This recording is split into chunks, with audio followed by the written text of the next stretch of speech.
What if your baby's sound asleep and you know that putting them down will just wake them up? You want to use your ring sling, but you can't put it on the traditional way. So grab it and back up the tail just a little bit. Instead of tightening it to the right size that you usually would, go backwards and make it a little looser. We're still going to want to finger walk the tail so that it can be nice and even when you pull it through.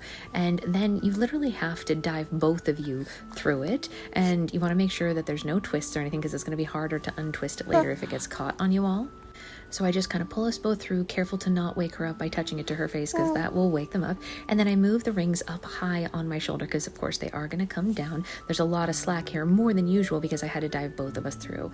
I put a little bit between us that I'm going to pin later, try to sort of fix my shoulder and get a little bit of it tightened, but not too much. And then I pull the slap across her body, and fix the back so it's not twisted. I like to use my thumb to pull that down there.